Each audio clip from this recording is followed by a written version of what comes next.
ഇന്നലെ രാത്രി തുടങ്ങിയ മഴ ഇന്ന് രാവിലെയാണ് നല്ല ഇടിമിന്നലും മഴയുണ്ടായിരുന്നു.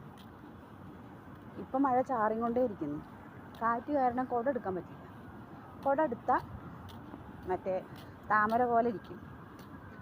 പിന്നെ മഴച്ചാറിൽ കൊണ്ടാൽ എനിക്ക് ജലദോഷം വരും, തോട്ട് ഇൻഫെക്ഷൻ വരും. അതുകൊണ്ട് തൊപ്പിയിട്ട് ഞങ്ങൾ അവിടുത്തെ പത്തനാക്കാവിലത്തെ പൂരത്തിന് വരാൻ പറഞ്ഞിട്ട് അതിനെനിക്ക് വരാൻ പറ്റിയില്ല.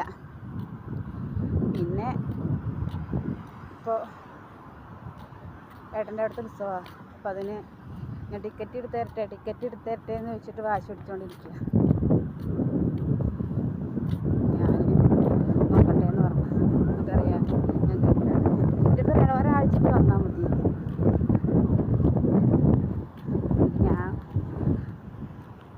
ഞാൻ കേൾക്കാതെ പറയണേ, ഇവിടെ എത്തിയിട്ട് ഞാനല്ലേ തീരുമാനിക്കുന്നത് പിന്നെ പോണോ പോണ്ടേ എന്നുള്ളത്. അതാണ് ആവശ്യം. ഇവിടെ പത്തനാക്കാവിലെ പൂരത്തിന് വരാൻ പറഞ്ഞതാ. അന്ന് എനിക്കതിൻ്റെ പേപ്പർ ക്ലിയറായി കിട്ടിയിട്ട് വരാം. പിന്നെ പേപ്പർ ക്ലിയറായി കിട്ടിയപ്പോഴേക്ക് പൂരം കഴിഞ്ഞു. പിന്നെ ഞാൻ വരുന്നില്ലെന്ന് പറഞ്ഞു. അതിന് ഭയങ്കര വാശിയായിരുന്നു.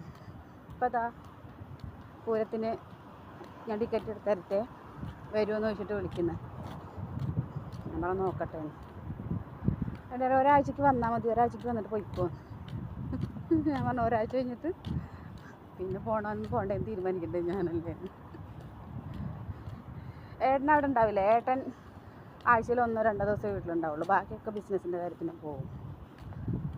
1-2 ദിവസമേ ഉണ്ടാവുള്ളൂ. തമിഴ്നാട്, ആന്ധ്ര, വേളാങ്കണ്ണി അങ്ങനെ ഉള്ള സ്ഥലത്ത് കൂടെ എനിക്ക് ഏട്ടൻ അധികം ഉണ്ടാവും. ഞാൻ ഒറ്റയ്ക്ക് അവിടെ നിൽക്കേണ്ടി വരും. ഒന്നാമത് അതാണ് എനിക്ക്. പിന്നെ നാട്ടിൽ വന്നാൽ ഞാൻ ഫുള്ള് കറക്കായിരിക്കും ഓരോ സ്ഥലങ്ങളിൽ കൂടെ. അതാണ് പിന്നെ എൻ്റെ പ്രധാന ഹോബി. എൻ്റെ പ്രണയം യാത്രയോടാണ്. എനിക്ക് ഏറ്റവും കൂടുതൽ ഇഷ്ടമുള്ള സംഭവമാണ് യാത്ര ചെയ്യുന്നത്. ഞാൻ എവിടേക്കെങ്കിലും ഇപ്പം എൻ്റെ കൂട്ടുകാരൊക്കെ ഇവിടെ വിളിച്ചിട്ട് എന്നെ അവിടെ പറയും, എടി ഇല്ലാത്തതുകൊണ്ട് പൂരൊന്നും ഒരു രസമില്ല.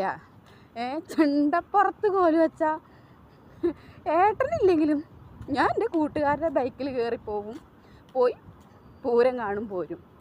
അപ്പോൾ അതാണ് പറയുന്നത്. ഒരാൾക്കും പൂരം കാണാൻ അത്ര